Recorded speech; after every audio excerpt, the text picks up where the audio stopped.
everyone. Welcome to another episode of Deliberately Intentional with me, Remi Fagbohun. Today's topic is intentionally planning for your family. I know. Different, right? A lot of the time, people tend to look at my family and think that, oh my God, they're so coordinated, or they're so together, they're so in sync. They seem to be able to finish. Charles can finish my sentence, I can finish Charles's sentence, and we can finish my husband's sentences. We're like in sync like that. But things like that don't just happen. On my part, it was very, very intentional. And here's why. I remember little things from my mom. I remember my sister and I's matching outfits. My mother wanted us to be perfect. We always had the nice little bows in our hair. I still remember very clearly red shoes, a blue and white dress. The bottom was white. The top had this nice velvet. My mom was very particular about how we looked. And like it or not, whether I realized it or not, I took a lot of that for granted, because the minute she was no longer in the picture, that went downhill. But I never forgot it. I never forgot how it made me feel when we showed up to places and people complimented our beautiful clothes. And my mom was always beautifully dressed, and my dad was always beautiful. So it's like together as a family, when it was just the four of us, we always presented ourselves really, really well. I never forgot that.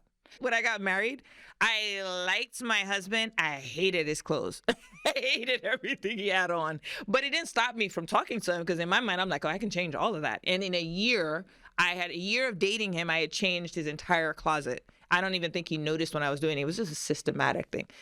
That's another story for another day. But by the time my son came along, it's like as I'd already changed my husband's closet, I then changed. Of course, I was the one building my son's closet, and I was also changing my own closet. I guess it helps that I was also in fashion, and I'm a stylist, but there was a cohesiveness to it, because of course, I would want him to look a certain way for me, to be honest. I was not really thinking about anybody else. I just always felt like I need to make sure that my husband is the most appealing person to me. I didn't want anything that would, remember, I had watched my dad's infidelity. So I had always said to myself that I don't want to go down that route. I don't want to ever have to cheat. I don't want to ever have to steer away from, to be distracted. But in order to do that, you need to make sure that what's in front of you is the most appealing thing to you. We're not just talking about looks. I mean, in intellect and how he carries himself and everything. I mean, my husband has always carried himself very, very well. But I know that I was the one to get him to read books. I would literally buy the books. We would read it together, because I was like, okay, let's grow. Let's push your mind. Let's do more. That was the beginning of planning. Now, by the time I got to the point of getting pregnant, I began to plan the kind of person I wanted to raise, because I realized that kids can either be nurtured or you can leave them alone and think that nature is going to figure it out. I've never believed that nature should just do its own thing. I believe that we as parents have a role to play, and we have to nurture our children in the direction in which we want them to go. But a lot of people don't know how to do this. But that's when we go back to the intentional planning bit. I knew while I was pregnant the things that I wanted my son to be. But I guess it's because I also knew a lot about myself, and I could see where things kind of went a little off with me, for lack of a better word. I didn't feel like there were people, or my dad or my mom had my time to the point whereby they understood me and they could give me guidance, like, okay, here's what you should do. Here's how you should go here. Here are your interests. Here's what you're really good at, and helped me pursue that. And that's what I did with my son. But it comes back to the planning. I wanted him to be, I was pregnant, and I was planning and plotting how I wanted him to be intelligent. Okay, how am I going to make sure that he's intelligent? Okay, I'm going to read to him. And then, okay, after I'm reading to him, then as he gets older, I'm going to make him read back to me. And then when he gets older, I'm going to make sure that we're reading to each other. I'll read a chapter and he'll read a chapter, and then we'll both challenge each other. I know it's a lot of work, but I've literally been that from day one. And so now bringing my husband into it, like, he's raised a different way. I was raised a different way, but I knew that I wanted our whole entire family to be tightly connected. And it was very difficult to bring someone who for all of his life had always thought about just himself and like, this is what I want, not necessarily thinking about anybody else and thinking about the impact of what he's doing on anyone else. But with me and my planning, understanding that he doesn't know a lot of these things, and me now saying like, oh, here's the plan for our son, he then like, okay, well, how are you going to make all these things happen? How are you going to make him independent? I'm like, well, I'm going to make him independent by letting him do certain things, knowing that he might fall, but knowing that if he falls, he will also be able to get up. I'm around. I'm going to make sure he doesn't hurt himself. But just providing that structure and that stability for him allowed him to grow even more confident. So part of this planning that I'm talking about didn't just stop with just the looks. Like, yes, I wanted my family to look a certain way, but I also wanted us to behave a certain way. I wanted us to carry ourselves a certain way. I wanted to... Oh, yeah, I think I mentioned the looks, right? Yeah. So, but I also wanted my son to see that, you know what, his parents were people that he could be proud of, people that he could, and I don't think a lot of parents think like this, but I wanted my son to be able to look up to us and actually not feel that there was any hypocrisy. Now, that word right there is, if you hold on to that, you'll see that where I'm going with it was because I felt very I had hypocritical thoughts towards my dad. My dad would preach and tell me to do certain things, but I would look at his attitude. I'm looking at the things that he's doing. I'm like, why are you telling me to do this when you do something different? And I'm sure that there are a lot of us out there that feel the same way about our parents. So anything my dad told me to do, I would do the opposite because I'm like, you're just telling me to do this thing and you're not even doing it yourself. You're asking me to walk a walk that you didn't even do yourself, which to me made no sense. But me being a parent, I said to myself that that's the kind of person I want to be. And I use that approach when dealing with my husband and with dealing with my son. So we became this little triangle, so to speak, whereby we were bouncing off of each other. My son would correct me, Mom, that's not the right way to do this. And then we would correct my husband and my husband would correct me. It was just like we were each other's kind of accountability partners, but it was very planned. I wanted my son to be outspoken enough to be able to have these types of conversations with us because I felt like if he was outspoken enough and he could speak to me, he would be able to speak to anyone. But also, he also kept us in check too. So we all ended up getting or becoming even tighter as a unit because of the planning and the steps that I had put in place. And it was not easy because most African men do not have any contact. Most of the time, a mother or an elder woman in your family will come and stay with you when you have a child, but I didn't have anyone.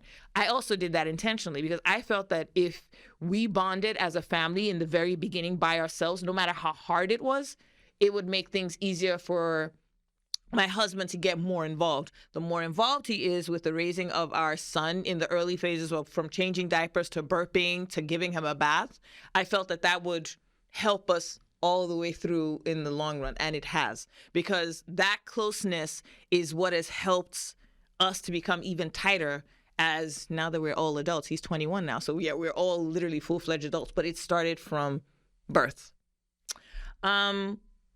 Why is planning important?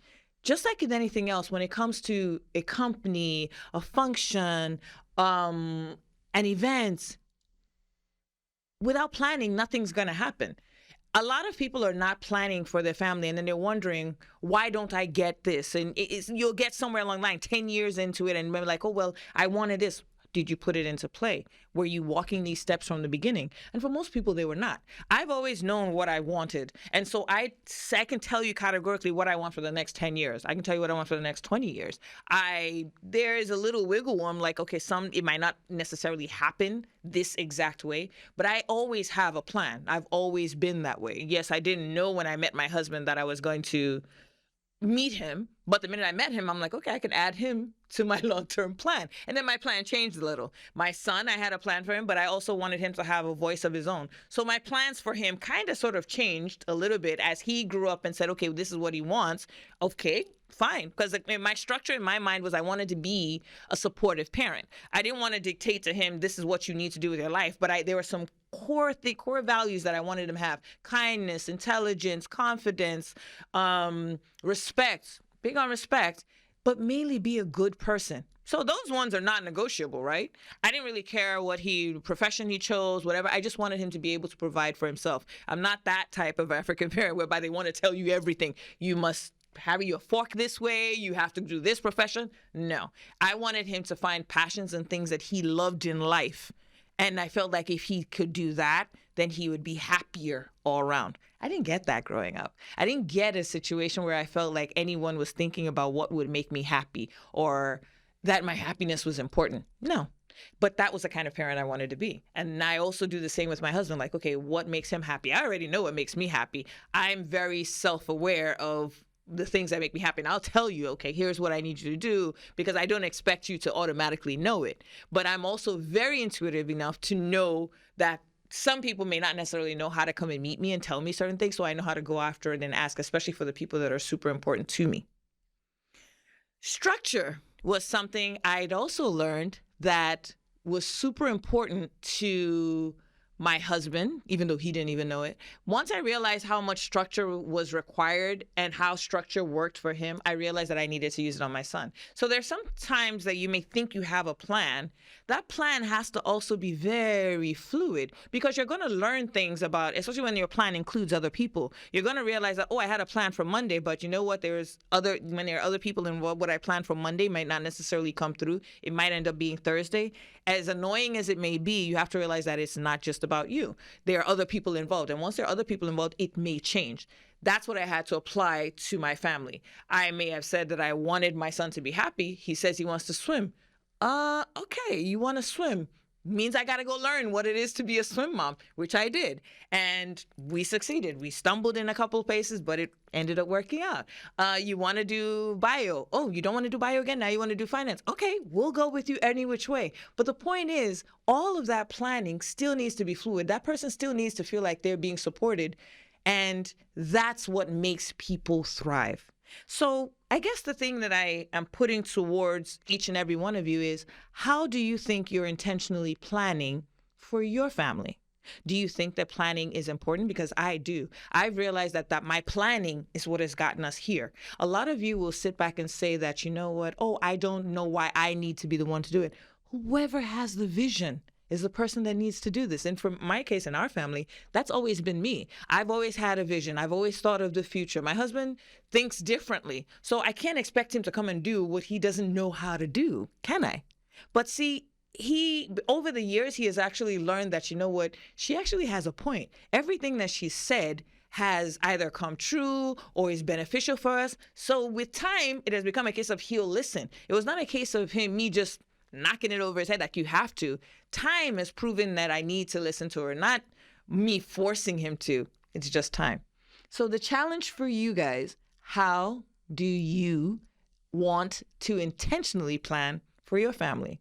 I just think that if you sit down, write a list of all the things that you want to achieve for your family, you'll find that you're going to be in a better place. It shouldn't be something that you are already on the path and then you're done, figuring it out. Or what happens the most is you had no idea that this is what you wanted. Then you get 10 years, 15 years in, and then you start bringing up things, and it's very difficult for the other person or the other people in this bubble with you to actually do it. So think of it first. If you're dating, you have to think about this plan first and make sure that the person that you're choosing can go with you and help you achieve this goal that you have planned for yourself. And if you're already in a relationship and you're trying to create a plan, learn how to communicate with the person that you're with, because that would also make a difference. Now, if you're already a family and you're realizing that you've already started this plan, whatever plan or lack of a plan that you have with your family, that you now need to try to create one. You got to give these people time. Just because you got there today, don't think that they're supposed to get there today. It might take them a little time because you've already gone God knows how many years without a plan. So it's going to take a little bit more time for them to go onto that page with you. But if you're patient, you will all get there together. Thank you for tuning in to another episode of Deliberately Intentional. New episodes, obviously, will be out on Wednesdays. Don't forget to subscribe to my YouTube page and leave a review on Apple and Spotify. Thank you, guys.